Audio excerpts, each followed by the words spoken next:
आप देख रहे हैं आज के युग में इतने भयंकर हथियार और एक साल से ज़्यादा युद्ध चल रहा है, तो पूरा चपेट में ये भगवान अपने स्तर पर अपना काम जो कर रहा है। लेकिन अच्छे लोगों का भगवान एक किस्म से पदार्पण हो रहा है, देव स्थापना के माध्यम से उन देवताओं को उतारा जा रहा है जो कभी सतयुग में थे। इसलिए ब्रह्म शक्तियाँ मंडरा रही है, उतरने के लिए व्याकुल है। अच्छा गर्भ मिल जाए, अच्छा घर मिल जाए, अच्छा वातावरण मिल जाए। उन देव शक्तियों को उतारने के लिए देव स्थापना ही गुरुदेव ने कराई है। घर घर में देव स्थापना हो जाए, देवता का वातावरण हो, तब देवता उतरेंगे। हवाई जहाज को उतारने के लिए हवाई अड्डा बनाना पड़ेगा, हेलीकॉप्टर को उतारने के लिए हेलीपैड बनाना पड़ेगा। वो कहाँ नहीं तो रेत में धस जाएंगे, नष्ट हो जाएंगे। इसलिए दिव्यता का वातावरण बनाने के लिए गायत्री साधना व्यक्तिगत रूप से सामूहिक रूप से कराई जा रही है। अंतरिक्ष में जो गंदगी घुसी हुई है, जितने हमारा शरीर बीमार है उससे ज्यादा हमारा मन बीमार है। मन का इलाज डॉक्टरों के पास नहीं, मन की शांति का इलाज नहीं, तो मन की बीमारी का इलाज इस अनुष्ठान से, इस गायत्री की साधना से होगा। तो इस प्रकार से इसका अवलंबन लेना ही पड़ेगा, क्योंकि व्यक्ति की जो बुद्धि बिगड़ी है तो इसका इंजेक्शन गायत्री मंत्र ही है। तो आइए अब चूंकि ये जो दादा गुरु की बात हम चित्र देखते ना, दादा गुरु हमने इन पर भी पढ़ा सुना कि दादा गुरु कौन है। गुरु जी कहा करते 700 वर्ष से रह रहे हैं, हिमालय पे है, 3 बार हम उनसे मिल के आए, हमारे घर में आए। तो हमने ध्यान भी किया, चिंतन भी किया, अध्ययन भी किया। जब से सृष्टि बनी है तब से ये महाअवतार बाबा जी हिमालय में से शरीर विराजमान है। किसी ने पुस्तक पढ़ी हो, योगी ऑटोबायोग्राफी योगी की आपने कथा पढ़ी? किसी ने पढ़िएगा, इतनी मोटी किताब है वो। हमारे मन में जिज्ञासा हुई दादा गुरु कौन है, तो किताब हमारे घर पे आ गई। गायत्री कामधेनु है ना, तो हमारे घर पे कोई हमारे रिश्तेदार थे बॉम्बे में, वो हमारी भाभी लगती थी। तो हमने सोचा कोई नावल होगा, उसमें योगानंद का चित्र था। तो हमने कहा, देखा हमने पलट के, मैंने कहा ये तो योगी की आत्मकथा वाली पुस्तक है। बोला हाँ, आप भी आध्यात्म में रुचि रखते हो? कहा तो मैं तो इस पुस्तक को याद कर रहा था। बोला आप पढ़ लो, मैं तो अभी डिलीवरी होनी बहू को, 1 महीना बिजी रहूंगी, फिर ले लूंगी। हमने वो पुस्तक पढ़ी, उसमें योगानंद ने लिखी वो पुस्तक, किसी योगी के द्वारा लिखी पहली पुस्तक। और किसी ने लिख दिया अलग बात, लेकिन कोई योगी पुस्तक लिखे तो पहली पुस्तक है। तो योगानंद के गुरु थे युक्तेश्वर गिरी, युक्तेश्वर गिरी के थे लहरी महाशय, और लहरी महाशय के गुरु थे महाअवतार बाबा जी।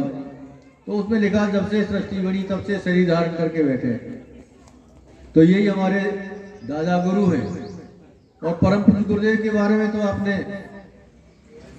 गुरु जी ने 81 में हमसे कहा रामकृष्ण परमहंस का जीवन चरित्र पढ़िए, रामकृष्ण परमहंस का जीवन चरित्र पढ़िए। तो हमने 2 वॉल्यूम कन्याकुमारी से लेके आए, इतने मोटे मोटे, बैठ जाइए आराम से। हमने उनको पढ़ा। तो विवेकानंद कहते हैं क्या गुरुदेव जो भगवान राम त्रेता में आए, क्या द्वापर में वो कृष्ण बनकर आए? उन्होंने कहा हाँ। तो बोले जो राम और कृष्ण थे, क्या वही रामकृष्ण परमहंस है? बोले हाँ। तब हमको पता लगा कि हमारे गुरु राम भी थे, हमारे गुरु कृष्ण भी थे, और रामकृष्ण परम तो गुरु जी ने दिखाई है।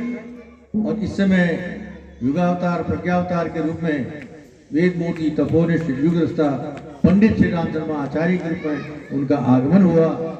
लेकिन क्योंकि प्रकृति में जो परिवर्तन हो रहा है वो माया से हो रहा है, तो उनकी साधना का जो उन्होंने सूक्ष्म किरण की साधना की, वो साधना में उन्होंने 5 वीरभद्र तैयार किए।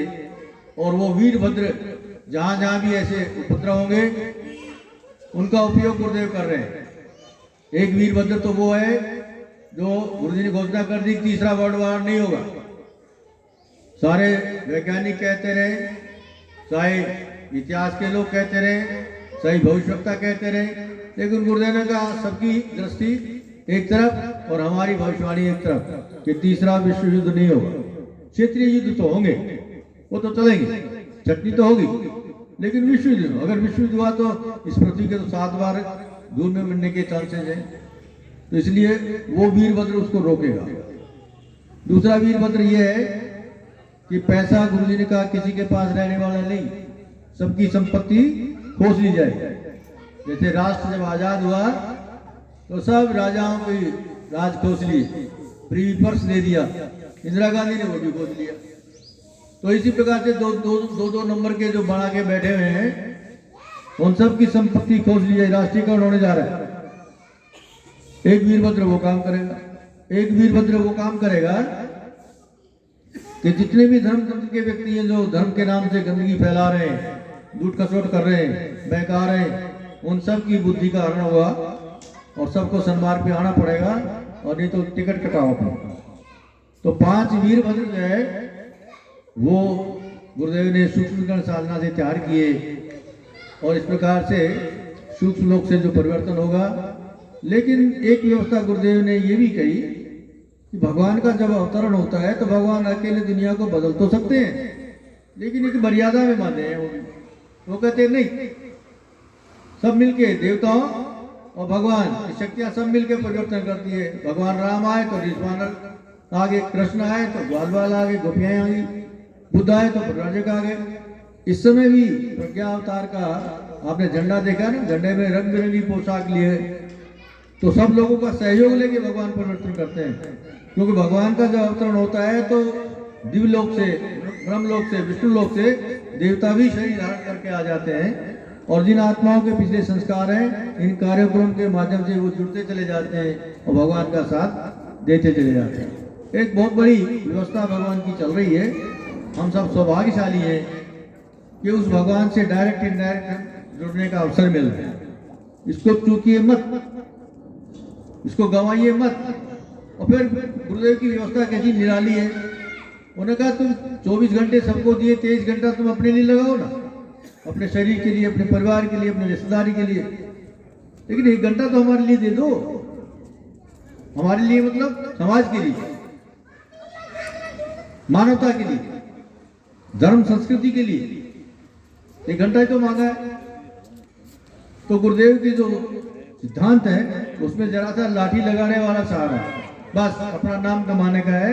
और युग परिवर्तन गुरुदेव ने कहा बेटा तुम्हारे से तो अपना परिवर्तन कर लो, वही बड़ी बात। तुमसे तुम्हारी बीड़ी नहीं छूटती, शराब नहीं छूटती, तुम क्या निर्माण करोगे, लेकिन मैं तुम्हारा सौभाग्य तुम मेरे से जुड़े हो, और हमारे पापों को, हमारे कष्टों को भी अपनी साधना से धोएंगे हो। निर्माण अपने तप से जो उनके साथ जुड़ेगा उनको पवित्र बनाएंगे, निर्मल बनाएंगे अपने साथ जोड़ने के लिए। ईश्वर के और उन्हीं की सहायता करता है जो अपनी सहायता स्वयं करता है। तो आइए इन्हीं भावों से के साथ इस यज्ञ का प्रारंभ करते हैं। यज्ञ हमारी संस्कृति में सबसे बड़ा कार्य होता है। यज्ञ भी श्रेष्ठतम कर्म है। यज्ञ माने परमार्थ, यज्ञ माने त्याग, यज्ञ माने लोक सेवा। यज्ञ किसी के साथ भेदभाव नहीं रखता। जो भी चीजें डालते हैं, कीमती पदार्थ डालते हैं, वायुभूत होकर हमारे मित्र के पास भी पहुंच जाती है, हमारे दुश्मन के पास भी पहुंच जाती है। भगवान तो सबका है, तो यज्ञ को भी भगवान कहा गया है। और यज्ञ से सृष्टि चल रही है। जिस दिन सृष्टि में यज्ञ बंद हो जाएगा सृष्टि खत्म हो जाएगी। सूर्य यज्ञ कर रहा है, सारे जीव जंतुओं का उत्पत्ति, पोषण, श्रृंगार उसी के द्वारा हो रहा है। वायु देवता जिनके कारण हम 2 मिनट भी नहीं रह सकते। ये परमार्थ के क्रम में ये यज्ञ चक्र प्रकृति में चल रहा है। सूर्य अपने ताप से समुद्र के पानी को गर्म करता है, बादल बनते हैं, हवा धकेलती रहती है, बरसात होती रहती है, फिर समुद्र में मिल जाता है। यज्ञ ये चक्र बंद हो जाए तो सृष्टि खत्म। ये शरीर भी यज्ञ कर रहा है। ये ब्राह्मण चिंतन करता रहता है, ये रात में कमाते रहते हैं, ब्राह्मण पे डंडे पड़ने लगते हैं तो स्वतः खड़े हो जाए, खबरदार हम जिंदा है भी, ब्राह्मण को नहीं मार सकते। और फिर ये हमारा व्यापार करता रहता है। वही किसको खून चाहिए, किसी को हड्डी चाहिए, किसी को मांस चाहिए, अंग प्रत्यंग एक दूसरे के लिए त्याग करते हैं। इसी को कहते हैं यज्ञ। और ये पहले हमको जहाँ चाहे हमारा ब्राह्मण वहाँ ले चलते, तो शरीर भी निरंतर पेड़ पौधे यज्ञ कर रहे हैं। हमारे जहर को पी जाते हैं, बदले में छाया देते हैं, ईंधन देते हैं, लकड़ी देते हैं, पसेरा, पशुओं के पक्षियों को बसेरा है, और हमारे जहर को पी के प्राणवायु हमको देते हैं। ये यज्ञ चक्र सृष्टि में चल रहा है। ये भाइयों ये यज्ञ भी साधारण नहीं है हमारा। इसमें गुरुदेव और वंदनी माता जी उनका आश्वासन है, जब गायत्री यज्ञ होता है बेटा हम वहाँ पहुँच जाते हैं, गुरुदेव माता जी का वहाँ आगमन हो जाता है। जैसे रामायण के बारे में कहते हैं ना, तुलसीदास जी ने लिखा है जहाँ सुंदरकांड अखंड पाठ होते हैं तो हनुमान जी पूजा। हनुमान जी को तो नहीं देखा हमने, लेकिन अपने गुरुदेव की अनुभूतियां बराबर होती रहती हैं। तो आइए इसी भाव से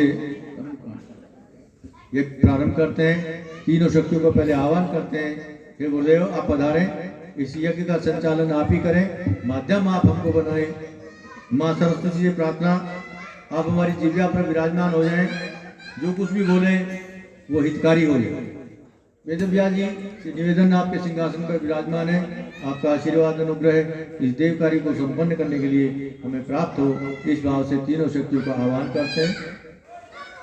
बोलिए यज्ञ भगवान की।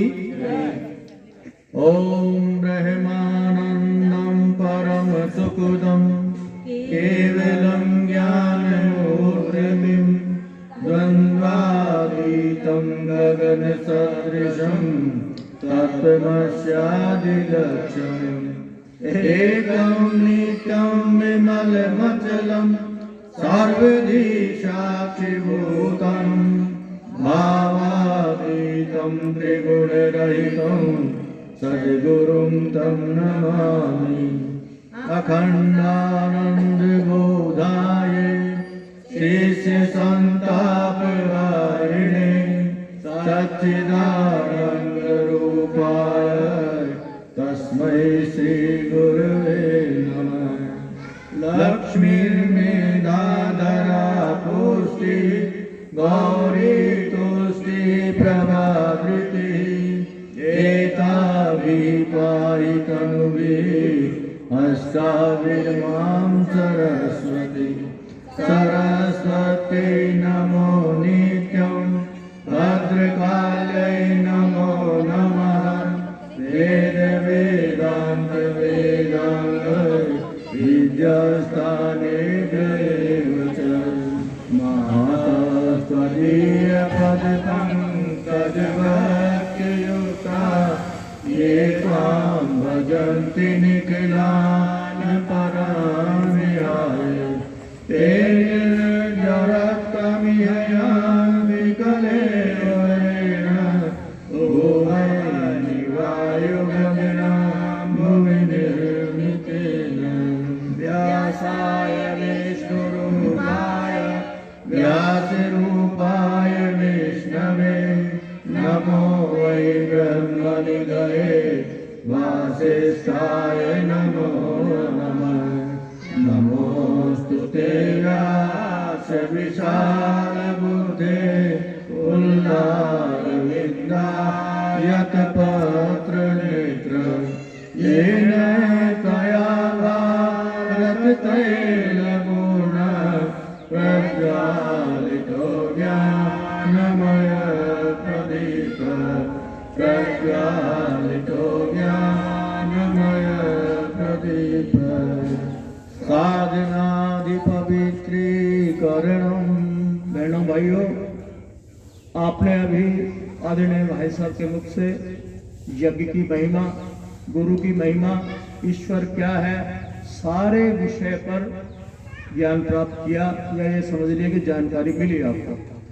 अब हम कर्मकांड में पहुंच गए हैं। अब आपसे निवेदन है, कर्मकांड ये प्रारंभ हो गया है, यहाँ से बिल्कुल मन लगा के इन सब बातों को करेंगे ताकि आपको इसका लाभ मिलता रहे। अभी हमने भगवान का आवाहन किया, गुरु ईश वंदना की। अब साधन आदि पवित्रीकरणम के माध्यम से जितनी साधन सामग्री हमारे पास है उसको क्या करेंगे, पवित्र करेंगे।